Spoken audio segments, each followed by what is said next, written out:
유다서는 예수님의 육신의 형제 유다가 일반적인 구원에 관해서 견지하려는 마음이 간절해서 기회를 보고 있다가 그보다 더 긴급한 문제가 발생해서 쓴 편지입니다.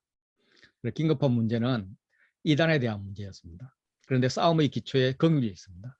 편지의 시작은 긍휼과 평강과 사랑으로 시작을 하고 예수 그리스도의 긍휼을 기다린다고 합니다. 또한 의심하는 자들을 긍휼히 여기라고 합니다. 이단에 빠진 자를 그 육체로 더럽힌 옷까지도 미워하지만 두려움으로 긍휼히 여기라고 합니다. 편지에서 저자는 자신이 예수 그리스도의 종이요 야고보의 형제인 유다라고 밝히고 있습니다. 신약 성경에서 최소한 7명의 유다가 나옵니다. 우리가 잘 아는 예수님의 조상 유다가 나오고요. 그리고 갈릴리 유다가 나오고 가룟 유다가 나오고 또 예수님의 제자인 야고보의 아들 유다가 나옵니다. 그리고 이제 다른 유다들이 나오고 예수님의 형제 유다가 나옵니다. 이 중에 야고보가 형제인 유다는 기록상에 예수님의 형제인 유다뿐입니다. 마가복음 6장 3절을 보면 예수님에 대해서 이야기를 하면서 야고보, 요셉, 유다, 시몬의 형제가 아니냐라고 이야기를 하면서 예수님의 동생들이 이렇게 남동생이 4분이 있다라고 이야기하는데 그 중에 한 분이 유다이고 한 분이 야고보서를 쓴 야고보입니다. 따라서 유다서의 저자는 예수님의 형제 유다일 것입니다. 유다를 비롯한 예수님의 육신의 형제들은 공생의 기간 동안에 예수님을 믿지 않았습니다. 예수님의 부활 후에 제자가 되었습니다. 또 다른 형제 야고보도 야고보서를 기록하였음을 볼 때 유다도 그런 권위를 가지지 않았나라고 추정을 할 수 있습니다. 초대 교부들인 제롬, 유세비우스 이런 분들도 유다서가 예수님의 육신의 동생인 유다가 저자이다 이런 걸 인정하고 있습니다. 유다서가 227단어로 구성되어 있다고 합니다. 그 중에서 93단어가 야고보서에 사용되고 있는 단어일 정도로 두 사람의 언어가 비슷하다라고 볼 수 있다 그러는데 한글로 번역된 것은 몇 구절 외에는 좀 그렇게 동일한 언어다 이걸 보기는 좀 어렵더라고요. 예수님의 형제라고 말하는 것에 대해서는 예수님 형제라고 말하지 않고 야고보의 형제라고 말하는 이유, 예수님이 종이라고 말하는 이유는 야고보서가 본을 보여준 것 같이 예수님의 종이라고 했던 그런 야고보서의 전통을 따른 게 아닌가. 또 육신의 관계보다는 부활하신 주를 믿고 그분과 종으로서의 관계를 더 강조한 것이 아닌가. 예수님의 형제이긴 하지만 살아계실 때는 믿지 못했던 것에 대한 그런 좀 부끄럽다 그럴까? 그런 이제 겸손한 마음으로 야고보의 형제로 표현하지 않았나 이렇게 봅니다. 사도가 아닌 자로서 편지의 권위를 가지기 위해서 당시 교회 지도자였던 형제 야고보의 이름을 언급하면서 사도의 권위를 빌렸을 것으로 추정합니다. 유다의 이름은 예수님의 조상 유다, 그리고 우리가 잘 아는 가룟 유다 이렇게 이름들이 나오는데 굉장히 반가운 이름이다가 기분 나쁜 이름이고 그렇잖아요. 그래서 그 이름을 예수님의 조상 유다는 주다에다가 H를 붙였고 가룟 유다에서는 S를 붙였고 예수님의 동생 유다는 주드, Jude 이렇게 사용을 하고 있습니다. 수신자는 본문에 하나님 아버지 사랑 안에서 사랑을 얻고 예수 그리스도를 위하여 지키심을 입은 자로 표현되어 있을 뿐이지 더 이상 정보가 없습니다.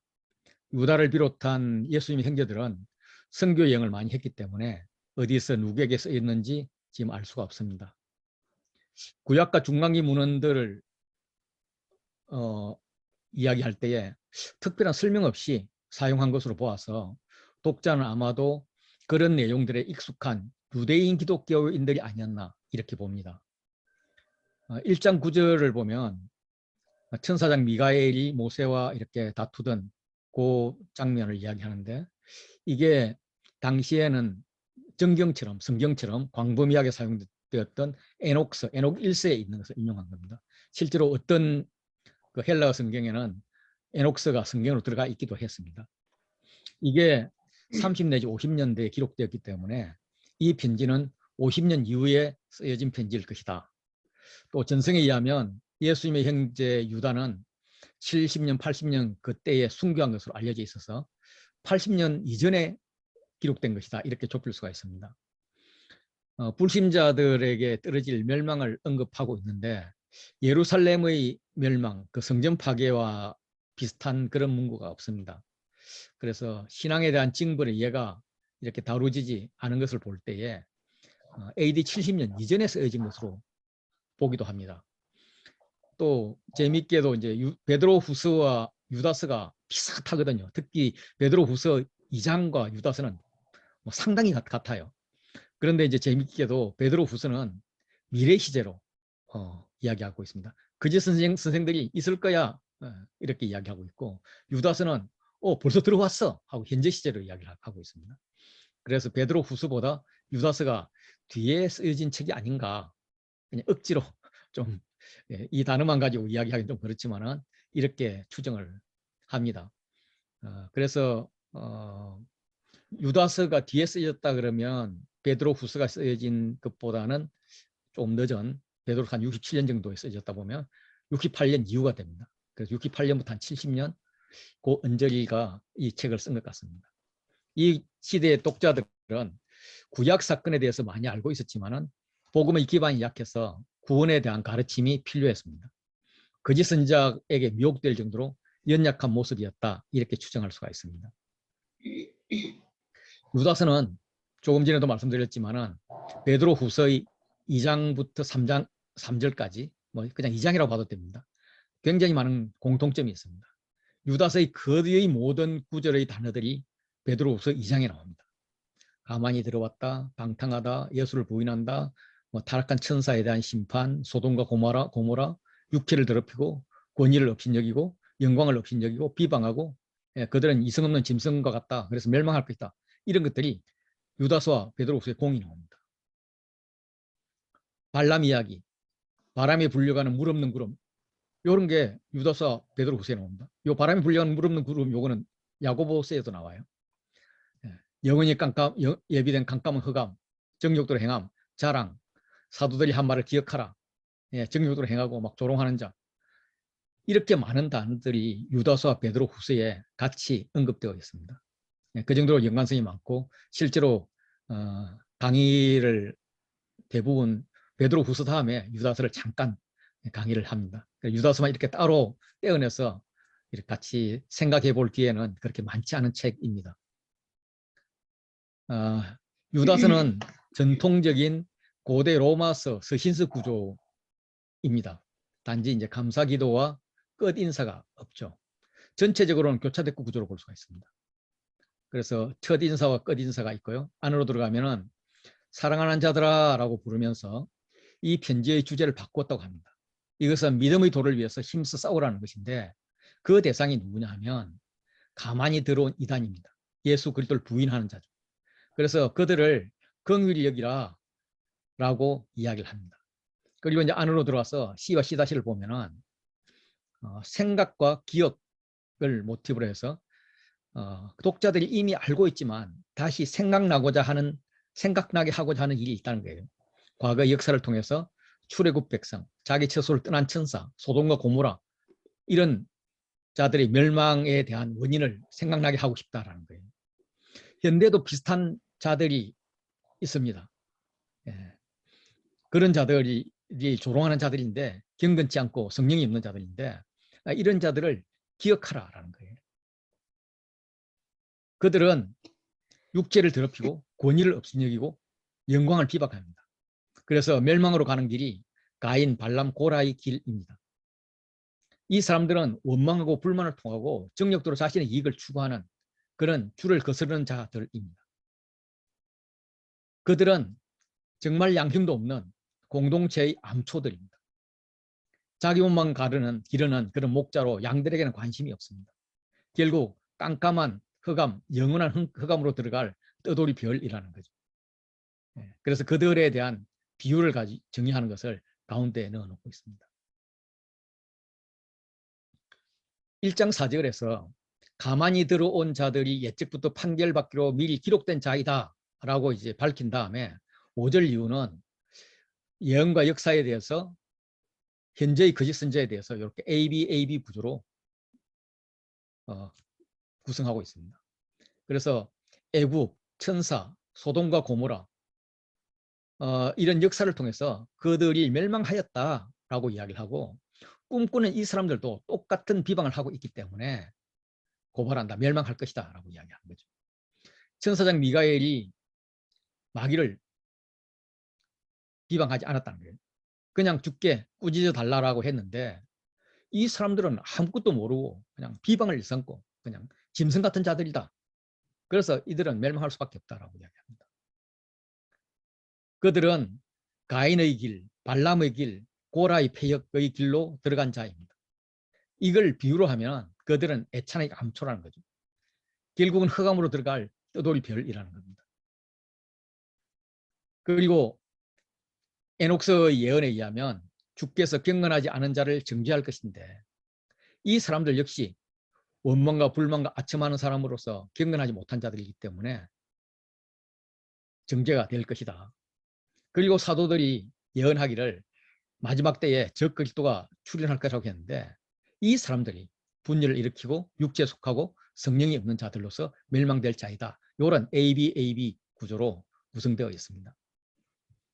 본문으로 들어가면은 예수 그리스도의 종이요 야고보의 형제인 유다는 하면서 유다의 형제인 예수님에 대해서는 종으로 야고보에 대해서는 형제로 독자들에게 다갔습니다. 독자들은 부르심을 받은 자, 하나님 안에서 사랑을 얻은 자, 예수 그리스도를 위하여 지키심을 받은 자들입니다. 그가 하나님의 긍휼과 성도들이 지켜야 할 평강 그리고 아버지 안에서의 사랑이 많을 것을 기도합니다. 은혜와 평강은 서신서에서 자주 등장하지만 긍휼은 많이 나오지 않습니다. 그래서 긍휼과 평강이 나오는 서신은 갈라디아서입니다. 갈라디아서 마지막 부분에 평강과 긍휼이 있을지어다 라고 하는데 갈라디아서는 유대주의 이단의 그 어려움에 시달리고 있는 공동체에 보낸 편지입니다. 그래서 유다서도 비슷하지 않을까 그렇게 싶습니다. 그런데 긍휼과 평강에 더해진 게 사랑입니다. 사랑. 그래서 갈라디아서가 그 이단을 아주 강하게 이렇게 배척한 것이라면 유다서는 사랑이라는 단어가 들어갈 정도로 뭔가 좀 다른 방식의 조치가 있는 것 같습니다. 그는 구원에 관하여 편지하려는 마음이 간절했었습니다. 그런데 더 긴급한 일이 있어서 편지의 주제를 바꿨다고 합니다. 왜냐하면 간절함보다 더 필요한 것이 있었기 때문입니다. 그래서 처음 의도는 일반적으로 얻은 구원이었고 어떻게 보면 목회 서신이었는데 믿음의 도를 위하여 힘써 싸우라 하는 편지로 바꿨다는 거예요. 경고하는 것이고 격려문입니다. 그런데 여기서 힘써 싸우라 하는 이 내용은 성경에 이제 싸우라 하는 단어가 경기와 관련되어서 싸우라는 단어가 나오고 그리고 이제 그 미가엘이 마귀와 다툴 때 그때 싸운다 다툰다 하는 단어가 나와요. 그리고 지금 이 나오는 단어는 열정적으로 힘써 싸우라. 다시 말해서 마귀와 싸우는 것보다 더 강하게 싸우라. 미가엘이 마귀와 싸우는 것보다 너희는 더 이 거짓 교사들에 대해서 강하게 싸우라. 이렇게 이야기를 하고 있습니다. 그래서 이 내용의 편지가 구원에 관한 간절함보다 더 필요했을 정도로 긴박하고 중요하고 싸워야 될 일이다라고 강조하고 있는 거죠. 왜냐하면 공동체에 가만히 들어온 몇 사람이 있었기 때문입니다. 가만히 들어왔다는 것은 벌레처럼 기어 들어왔다. 비밀리에 슬쩍 들어온 것을 말합니다. 순회 선교사를 가장한 이단들을 말합니다. 그들에 대해서 네 가지 표현을 합니다. 예적부터 이 판결을 받기로 미리 기록한 자, 오래전부터 심판이 선고된 자입니다. 경건하지 아니하며 우리 하나님의 은혜를 도리어 방탕한 것으로 바꾸고 방탕의 기회로 바꿔버렸다는 거예요. 은혜를. 홀로 하나이신 주제, 곧 우리 주 예수 그리스도를 부인하는 자입니다. 뭐 넷 중에 가장 중요한 것은 예수 그리스도를 부인하는 것이죠. 믿는다고 하면서도 예수의 주 되심을 인정하지 않는 것입니다. 그 결과 그들은 은혜를 방탕의 기회로 바꿔버렸습니다. 이런 자들 경건하지 못하다고 하죠. 그래서 이런 자들은 판결받을 수밖에 없습니다. 판결받기 이미 선고된 자들입니다. 그들의 심판 사례는 이미 역사적으로 일어난 심판과 동일하다는 거예요. 그래서 역사적으로 이미 일어난 심판은 독자들이 이미 알고 있지만 다시 한 번 더 생각나게 하고 싶다. 그러면서 그 사례들을 이런 교차대꾸 구조로 이렇게 들어줍니다. 하나씩 한번 보면 주께서 백성을 애굽에서 구원해내시고 후에는 믿지 않는 자들을 멸하셨다라고 이야기를 하는데 요거는 뭐 누구나 다 아는 출애굽 사건입니다. 주께서 이스라엘을 애굽 땅에서 인도하여 내셨다 하는 게 출애굽기에 나오고, 그런데 민수기에 보면 그 땅에 대해서 악평한 자들은 여호와 앞에서 재앙으로 죽였다라고 말씀하세요. 그렇지만은 그 땅을 정탐으로 갔던 사람들 중에서 믿음으로 말했던 오직 눈의 아들 여호수아와 여분의 아들 갈렙은 여전히 살아 있었다 라고 이야기를 합니다. 이 이야기를 하는 거고요. 두 번째는 자기 지위를 지키지 않고 자기 처소를 떠난 천사들, 이들을 큰 날의 심판까지 영원한 결박으로 흑암에 가두셨다라는 건데, 이것은 이제 우리가 익숙하지 않는 에녹스 1장의 에녹 1세의 6장, 7장 그리고 10장의 내용입니다. 에녹스는 외경이지만 당시에는 성경처럼 보편적으로 읽혀졌던 것 같습니다. 아까도 말씀드렸지만 성경에 포함시킨 그런 헬라어 성경도 있습니다.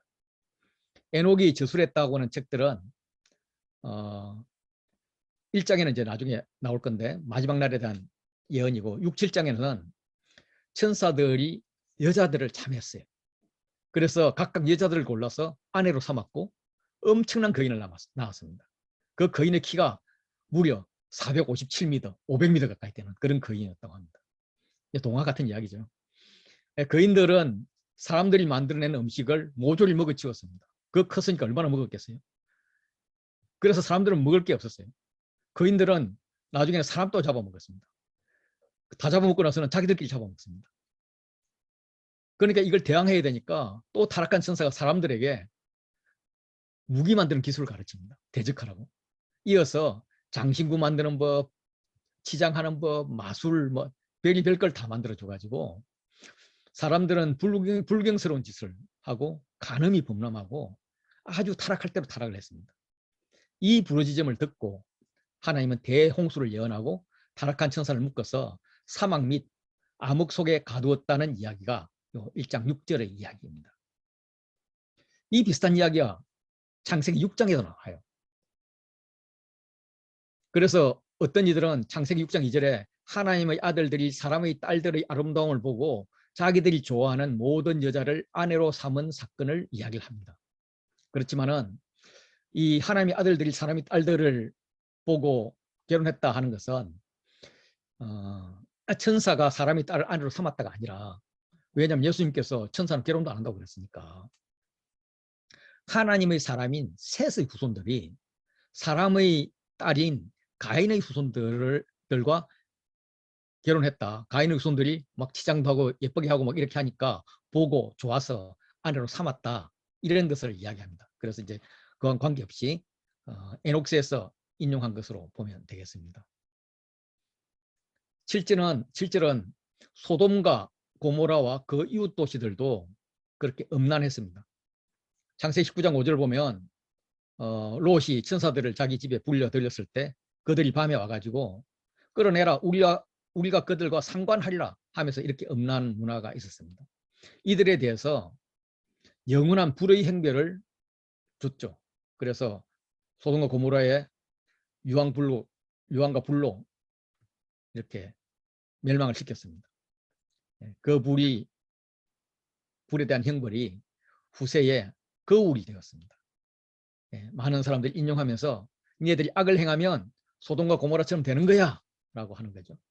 그래서 이사야서에서도 만군의 여호와께서 우리를 위하여 생존자를 조금 남기시지 않았더라면 우리가 소돔 같고 소모라 같이 그렇게 멸망했을 것이다 라고 이야기를 하고, 로마서는 다시 이사야서 1장 9절의 말씀을 또 인용을 합니다. 이사야가 이미 이렇게 말했잖아. 우리도 같은 상황이야 라고 이야기를 합니다. 구약에서 악한 나라를 멸망할 때는 항상 소돔과 고모라를 거울로 사용하고 있습니다. 예레미야 2장 23장 14절은 그들은 다 내 앞에서 소돔과 다름없고 그 주민은 고모라와 다름없다 할 때, 이때는 심지어 유다를 이스라엘을 이야기하는 겁니다. 에돔에 대해서도 소돔과 고모라와 그 이웃 성읍들이 멸망한 것 같이 거기 사는 사람이 없을 거다라고 이야기하고, 바벨론에 대해서도 또 모압에 대해서도 암몬에 대해서도 이렇게 소돔과 고모라를 거울로 삼아서 너희들 그러면 멸망하는 거야 라고 예언을 해주고 있습니다. 예수님도 제자들을 파송하면서 복음을 받아들이지 않는 집은 소돔과 고모라보다 더 심한 심판을 받을 것이다. 소돔과 고모라 땅이 그 성보다 견디기 쉬우리라 이렇게 이야기를 합니다. 정리를 하면은 하나님께서는 애굽에서 구원해낸 백성 중에서 믿지 않는 자들을 멸했습니다. 자기 직위를 지키지 않는 천사들도 흑암에 가두었습니다. 음란하며 육체를 따라가는 소돔과 고모라와 이웃 도시들도 불의 형벌을 내렸습니다. 이것이 하나님 징계의 원리입니다. 그 하나님 징계의 원리가 현재 거짓 선지자들에게 적용됩니다. 그들은 꿈꾸는 사람들이었습니다. 꿈을 자기들의 삶의 방식으로 정당화하는 그런 계시의 수단으로 사용을 했다는 것입니다. 율법은 꿈꾸는 자의 말을 청종하지 말라. 그런 꿈꾸는 자는 죽여라 라고 이야기를 합니다. 그들은 육체를 더럽혔습니다. 성적으로 방탕했다는, 음란했다는 이야기입니다. 권위를 업신여기며 영광을 비방했습니다. 하나님과 예수님의 권위, 천사들의 권위를 인정하지 않았고 일부러 인정하지 않으려고 비방까지 했다는 이야기입니다.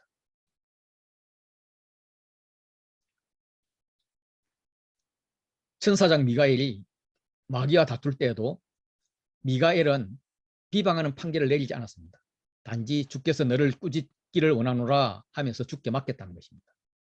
그럼에도 불구하고 거짓 선지자들은 무엇이든지 알든지 모르든지 막 비방하고 있다는 거예요. 마치 자신들이 최종 권위자인 양 그렇게 행사를 하고 있다는 겁니다. 이 이야기는 모세의 추측, 모세의 가정 뭐 이렇게 번역되는 문서에서 나오는 이야기입니다. 이거는 이제 초대 교부였던 오리겐이 작성을 했다고 전해지는데, 이 이야기는 신명기 34장 6절에 모세가 골짜기에서 장사되었지만 오늘까지 그 묘를 아는 사람이 없다라는 말을 기초로 합니다. 모세가 죽자 하나님은 천사장 미가엘을 보내서 모세의 시신들을 다른 장소로 옮기게 했습니다. 그런데 삼마엘이라는 악마가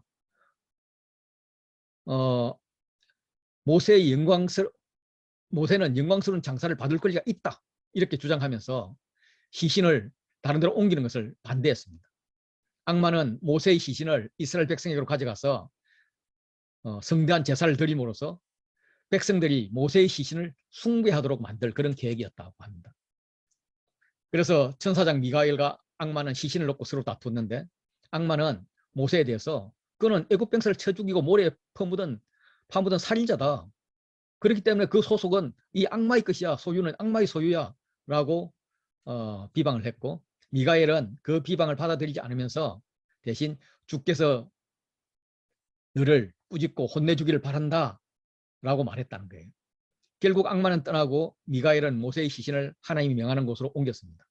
그래서 모세의 장사된 장소를 아무도 알지 못한다 하는 이야기인데, 이걸 가지고 지금 이야기하는 겁니다. 우리는 모르지만 그 당시에는 보편적으로 유대인들이 알고 있었던 이야기라고 보면 되겠죠. 그래서 그들은 이성 없는 짐승과 같습니다. 아는 것이라고는 본능뿐입니다. 본능에 따라서 살고 있을 뿐이에요. 그 본능이 육체적 욕심과 방탕인데 그 본능으로 인해서 그들은 멸망할 것이다 라는 이야기입니다. 11절에는 화 있을진저 라고 시작을 합니다. 이거는 아이고 죽었다. 너 이제 다 죽었어. 이런 뉘앙스의 저주입니다.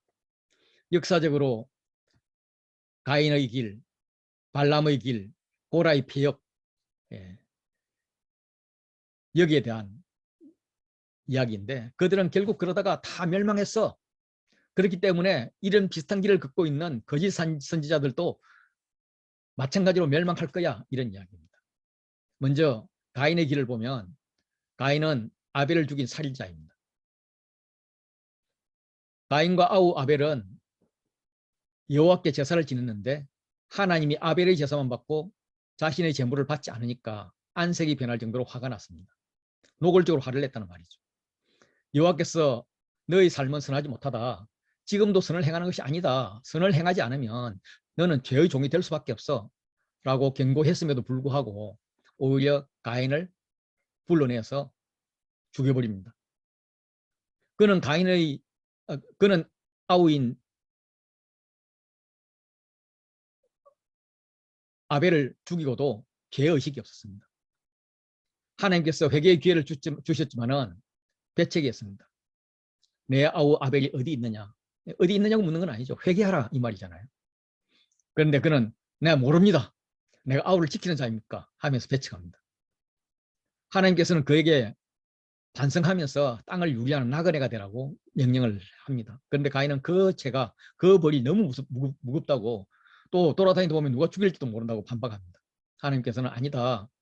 너는 유리하면서 떠다니면서 깨달으면 돼. 사람 귀한 줄 알면 돼. 광야에서 하나님을 만난 것이 누구에게 죽을지 모르는 그런 위험한 일 하라는 게 아니야. 예. 너를 죽이는 자들은 벌을 7배나 받을 거라. 그러면서 표까지 주었습니다. 그런데 가인은 여호와를 떠나서 에덴 동쪽, 동쪽은 하나님께서 범죄한 자들이 가는 곳입니다. 그쪽에 가서 성을 쌓죠. 에녹성을. 히브리서는 가인이 제사를 드릴 때 예물이 잘못되었다고 말씀하고 있습니다. 11장 4절 보면 믿음으로 아벨은 가인보다 더 나은 제사를 드렸다라고 이야기를 해요. 아벨이 드린 제물에는 첫 새끼라는 수식어가 붙고 있고 또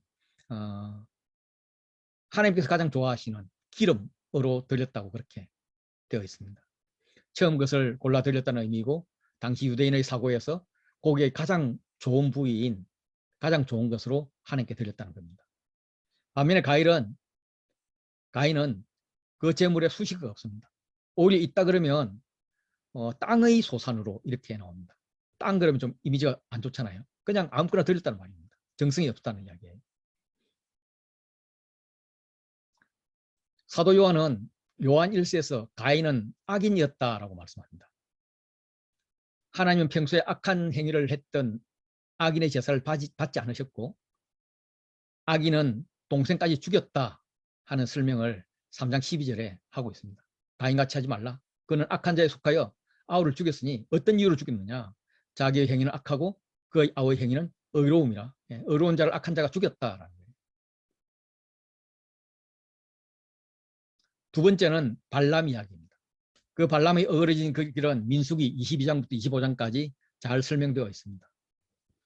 발람은 하나님의 음성을 듣고 예언하는 출애굽 시대의 유명한 예언자였습니다. 그렇지만은 돈에 욕심이 나니까 발락의 사주를 받아들여서 이스라엘을 저주하고자 합니다. 하나님과의 많은 대화 속에서도 그 마음은 돈과 권력으로 행했고 나귀에게 창피를 당하면서까지도 이스라엘을 저주해달라는 발락을 따라갑니다. 하나님께서 이 탐욕으로 가득한 예언자를 버렸어요. 그래서 그 입을 주관하면서 저주 대신 오히려 이스라엘을 축복하게 하십니다.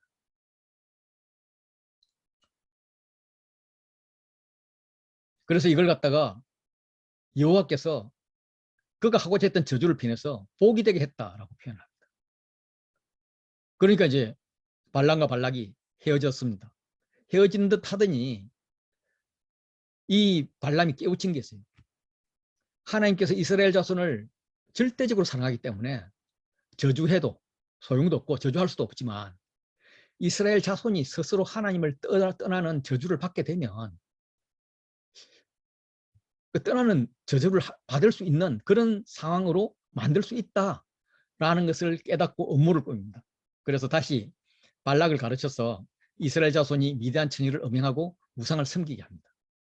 그러면 하나님께서는 그 더러운 자들, 죄를 지은 자들에게 지극히 거룩한 하나님이 가까이 가지 못하는 거죠. 이렇게 유도를 했습니다. 예, 그 이야기가 민수기 25장에 나오고, 이걸 요한계시록에서는 발람이 발락을 가르쳐 이스라엘 자손 앞에 걸림돌을 놓아 우상의 제물을 먹게 하였고 또 행음하게 하였느니라 라고 평가를 하고 있습니다. 세 번째, 고라의 폐역인데, 고라의 폐역은 민수기 26장에 자세히 나와 있습니다. 그는 다단 아비람과 함께 당을 짓고 하나님이 주신 모세와 아론의 권위에 도전을 합니다. 지도자의 권위, 이걸 확대하면 하나님의 권위에 도전하는 자의 대표입니다. 그래서 그들이 여호와께 반역을 할 때에 땅이 입을 벌려서 그 무리와 고라를 삼켜버립니다. 이런 거짓 선지자들이 아무 염치도 없이 교회에 들어와서 함께 생활하고 있습니다. 지도자 행세를 하고 있는 거죠. 이걸 비유로 평가하자면 그들은 기탄 없이 너희와 함께 먹으니 너희의 애찬의 암초다. 밥 먹다가 돌을 씹었을 때 그 돌입니다. 돌이 얼마나 큰지 암초예요, 암초. 배를 침몰시킬 수 있는 암초입니다. 애찬은 공동체의 교제와 연합을 목적으로 하는 공동체 교제입니다. 이 연합을 깨는 무리라는 거예요. 자기 몸만 기르는 목자입니다. 선한 목자와 정반대되는 악한 목자인 거죠. 자기의 유익을 위해서 양을 잡아먹고 막상 또 늑대가 나타나면 내몰라라고 도망가버리는 그런 목자입니다. 바람에 불려가는 물 없는 구름입니다. 구름에는 당연히 비가 포함되어 있을 걸 기대합니다. 그런데 비를 몰고 오지 않는 전혀 쓸모없는 존재라는 거죠. 그것도 바람 따라 이리저리 막 불려가 버리는 그런 물 없는 구름입니다. 이스라엘 지역에서 이제 뉴스를 보시면 알겠지만은 매 시간 뉴스의 첫 꼭지는 항상 갈릴리 호수의 물의 양이 얼마나 되었느냐 이걸 전합니다. 이거 이스라엘 다 몰라도 텔레비전 보면 알 수가 있습니다. 그 정도로 그쪽에서 물이 중요한데 이 물 없는 구름, 안고 없는 찐빵, 안고 없는 찐빵과 비교도 되지 않는 그런 비참한 존재인 거죠. 죽고 또 죽어 뿌리까지 뽑힌 열매 없는 가을나무입니다. 당연히 열매가 있어야 하는 가을나무인데 열매가 없는 데다가 뿌리까지 뽑혔습니다. 한 번 뽑은 게 아니라 두 번 뽑혔습니다. 두 번, 세 번 죽은 그런 나무라는 거죠. 하나님의 심판으로 존재의 근거까지 박탈될 것이라는 것을 이야기합니다. 자기의 수치의 거품을 뿜는 바다의 거친 물결이라고 표현합니다. 자기의 수치를 드러내는 자입니다. 드러내는 정도가 아니라 거센 파도가 바다 속에 진흙과 모래 온갖 오물을 막 올려서 바다를 더럽히는 같이 그 수치를 뿜어내어서 세상을 더럽히는 자라고 이야기를 합니다. 요동치는 바다인 거죠. 그리고 영원히 예비된 캄캄한 흑암으로 돌아갈 유리하는 별들입니다. 유리하는 별이라는 것은 길을 잃은 별입니다. 별똥별 같이 잠깐 빛은 내지만 곧 빛을 잃고 영원한 흑암 속으로 들어간다는 거죠. 이 말씀이 교차대구 구조의 중심에 있습니다. 그만큼 이 사람들 누군지 아냐 하는 걸 지금 강조하는 거죠. 알면 너희가 어떻게 해야 될지 알 수 있다는 거예요. 외경 에녹스 1장 9절에서는 주께서 심판을 오실 것을 예언하고 있습니다. 이걸 14절에서 아담의 7대손 에녹이 이 사람들에 대하여서 예언하여 이르되 보라 주께서 그 수만의 거룩한 자와 함께 임하시나니 이건데 에녹스 이제 에녹 1서 1절부터 쭉 읽어보면 이제 하나님에 대한 묘사를 하십니다. 하나님께서 시나이산, 시내반도, 시내산이죠. 시내산 위에 무수한 군대를 거느리고 나타날 것이다. 그는 정의로운 사람에게 평화를 주고 선택받은 사람들에게 자비를 베풀며 안전하게 보호할 것이다. 하나님의 빛이 그들을 비추어 축복할 것이다. 그러면서 보라. 그는 1만 명의, 만이라는 것은 이제 굉장히 많은 숫자잖아요. 10,000명의 거룩한 천사들을 거느리고 심판을 올 것이다. 이렇게 예언했다는 거예요. 그래서 이 예언은 그들이 심판받는 것은 확실하다. 이런 이야기를 지금 하고 있는 겁니다. 15절에는 경건이 반복되고 있습니다. 모든 경건하지 않는 자가 경건하지 않게 한 모든 경건하지 않은 일과 경건하지 않은 계속 경건이 반복되고 있는데 이 경건은 1장 4절에서 경건하지 아니하여 우리 하나님의 은혜를 도리어 방탕한 것으로 바꾸었던 그런 자들입니다. 사도들도 적 그리스도 영을 가진 자들이 와서 자기의 경건하지 않은 정욕대로 행할 것이라고 예언을 했습니다. 그들은 모든 불경건 덩어리이기 때문에 주께서 오셔서 정죄할 것이라는 예언입니다. 현재 거짓 선지자들은 경건하지 못할 뿐만 아니라 완악한 말의 극치를 이루고 있습니다. 그들의 행위는 그 정욕대로 행합니다. 그런데 그들의 말은 원망하고 불만을 토하고 그 입으로 자랑하는 말을 하고 이익을 위해서 아첨합니다. 행위보다 말이 더 강조되고 있습니다. 그래서 말, 진리, 사도들이 미리 예방 차원에서 했던 말, 그 말을 기억해라. 그 말은 원망의 말, 불만의 말, 자랑의 말, 이익을 추구하는 아첨의 말이 아니다라는 거예요. 17절에 사랑하는 자들아, 너희는 우리 주 예수 그리스도의 사도들의 미리 한 말을 기억하라라고 하죠. 알고 있는 진리를 잊어먹지 말라고 권면하는 것입니다. 진리의 말씀은 너희가 본래 모든 사실을 알고 있다. 그래서 다시 생각나게 하고자 한다. 이것은 사도들이 미리 한 말이다라는 거예요. 그 사도들이 미리 한 말을 기억해 보면 마지막 때에 자기의 경건하지 않는 정욕대로 행한다. 조롱하는 자들이 있을 것이다. 라고 했는데 이들이 적 그리스도라는 거예요. 이것은 요한 1서 2장 18절의 말씀과 일치를 합니다. 아이들아, 지금은 마지막 때라, 적 그리스도 오리라 하는 말을 너희가 이미 들었는데 지금 봐라, 적 그리스도가 왔다. 지금이 마지막 때가 맞아. 네, 이렇게 이야기합니다. 그런 거짓 선지자들이 지금 현재 유다서에 나오는 거짓 선지자들이 이런 부류라는 거예요. 경건하지 않고 정욕대로 행하고 조롱하고 분열을 일으키고 육에 속한 자이고 특별히 성령이 없는 자입니다. 성령은 신자가 예수를 통해서 하나님의 자녀가 되었다는 가장 중요한 증거이고 미래 구원에 대한 증거입니다. 성령이 없다는 것은 뭐 능력이 없다, 기적이 없다 이런 게 아니라 그들이 새 언약의 백성이 아니다. 하나님의 관계 안에 있는 자가 아니다라는 말씀입니다. 설령 그들이 교회 안에 있을지라도 하나님의 백성이 아니기 때문에 구원이 없다라는 말씀이 되는 거죠. 그래서 사랑하는 너희는 경건하지 않고 정욕대로 행하면서 조롱하는 거짓 선지자의 말을 듣지 말고 이후에 이제 ABC, ABC로 배치를 하면서 너희의 지극히 거룩한 믿음 위에 그렇게 그런 믿음을 가지라라는 거예요. 그들은 예수 그리스도가 하나님의 아들이심을 믿지 않지만 너희는 예수 그리스도가 하나님의 아들이심을 믿는 그런 믿음 위에 서라라는 거예요. 그들은 분열을 일으키는 자들이지만 너희는 자신을 세워라. 그들은 성령이 없는 자들이지만 너희는 성령으로 기도하라.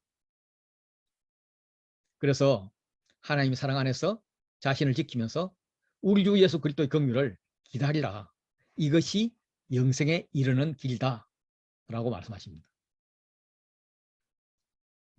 하나님의 긍휼을 받은 너희가 긍휼히 여기야 할 사람들이 있는데 거짓 선지자 유혹에 빠진 세 부류의 사람들입니다. 유혹된 단계로도 볼 수가 있어요. 첫째 단계는 의심하는 자입니다. 거짓 선지자들의 영향을 받아서 막 흔들리는 사람들이 이들에게 정죄하지 말고 자비를 베풀으라라고 합니다. 두 번째는 불에서 끄집어내야 할 정도로 긴급한 자입니다. 억지라도 끄집어내 줘서 구원해 주어라는 거죠. 세 번째 어떤 자는 깊숙이 관계되어 있어서 육체까지 더럽혀진 자로 보입니다. 그들의 죄는 미워해야 하지만 여전히 긍휼을 베풀어야 한다라고 이야기합니다. 여기서 이제 불과 더럽혀진 옷이 나오는데 이것은 스가랴서에 나오는 대제사장 여호수아의 모습을 반영하고 있습니다. 여호와께서 스가랴 당시 대제사장 여호수아를 참소한 사탄을 꾸짖습니다. 여호와께서 사탄에게 이르시되 사탄아 여호와께서 너를 책망하노라 너를 책망하노라 하면서 걔를 어떻게 불에서 꺼내 그슬 나무같이 만들었냐. 그때 여호수아가 더러운 옷을 입고 천사 앞에 서 있는 그런 모습입니다. 이걸 모티브로 했는데 이 유혹된 사람들을 3단계로 보지 않고 제가 이렇게 분석한 바와 같이 ABA 구조로 볼 수가 있습니다. 그래서 긍휼히 여기라, 물론 더럽혀진 옷까지 미워하지만 두려움으로 긍휼히 여기라, 긍휼과 긍휼 사이에 어떤 자를 불에서 이끌어내 구원하라 라고 하면서 중심에 구원이다. 긍휼의 목적은 구원이다. 좌우지간 구원하려고 애를 쓰라 라고 이야기를 합니다. 스가랴서 3장 4절 말씀을 보면 여호와께서 자기 앞에 선 자들에게 명령합니다. 그 더러운 옷을 벗기라. 또 여호수아에게 말씀하기를 내가 내 죄악을 제가에 버렸으니까 이제 아름다운 옷을 입으라 라고 이야기를 해요. 유혹에 빠진 자들을 내쫓아 버리는 것이 아니라 긍휼의 마음으로 불에서 끄집어내주고 구원의 삶으로 인도하는 것이 사탄을 책망하고 이기는 길이다. 이게 사랑이다. 그래서 긍휼과 평강 플러스 사랑이 들어있지 않나, 이런 생각을 할 수 있는 부분입니다. 예수님은 너희를 보호하시고 거침없게 하시고 너희로 영광 앞에서 흠이 없이 기쁨으로 서게 하실 분이다. 그리고 예수님을 이렇게 소개한 다음에 축도합니다. 곧 우리 구주 홀로 하나이신 하나님께 우리 주 예수 그리스도로 말미암아 영광과 유형과 권력과 권세가 영원 전부터 이제와 영원토록 있을지어다. 아멘. 우리 주 예수 그리스도로 말미암아, 이 부분이 걸려서 아멘을 하지 못하는 자들이 있습니다. 그들은 예수 그리스도의 자리 옆에 자기가 서고 싶은 자들입니다. 누구나 이런 욕심은 들 수 있지만 예수님의 은혜를 알고 그 은혜에 감사하면 차마 이런 생각이 들더라도 빨리 지워버리고 이런 욕심을 행동으로 옮기려 하지는 않습니다. 그런데 우리가 감사가 없으면, 은혜를 당연한 것으로 여기면 자기 마음대로 자기가 좋아하는 자기 예수를 만들어내 버릴 수가 있다는 겁니다. 이런 자들을 유다서에서는 애찬의 암초라고 이야기합니다. 지금은 밥을 먹어도 돌이 씹히는 경우가 거의 없지만 과거에는 돌이 많이 씹혔습니다. 밥이 아까우니까 못 살던 시대에 어쨌든 씹힌 돌, 그 깨진 돌 부분만 골라내고 나머지 밥을 삼키려고 애를 썼는데 때로는 화근내라는 그런 아주 썩은듯한 냄새가 나는 그런 돌을 씹을 경우가 있었습니다. 그럴 때는 어쩔 수 없이 쌀밥을 먹을 때라도 다 뱉어내야만 했습니다. 자기 예수를 만드는 자들, 우상의 예수를 만드는 자들이 쌀밥에 화근내를 나는 돌입니다. 이런 돌이 되지 않으려면 감사해야 된다고 생각을 합니다. 잘된 밥을 버리지 않으려면 감사해야 되는 거죠. 그래서 시작의 인사말이 긍휼과 평강이었고 사랑이었는데 감사 중에 긍휼이 생기고 감사 중에 감사하기 때문에 평강이 있습니다. 받은 사랑을 감사할 때 말도 안 되는 자들을 사랑할 수 있는 힘도 생깁니다. 유다서에는 감사라는 단어 자체가 나오지 않습니다. 그렇지만은 야고보의 형제요 예수 그리스도의 종이라는 그런 표현을 볼 때에 구원의 길로 인도해 준 형제 야고보에 대한 감사, 또 구원을 이루어 주신 예수님에 대한 감사가 이렇게 절절 흘러넘치는 그런 글이 아닌가, 저는 그렇게 느꼈습니다.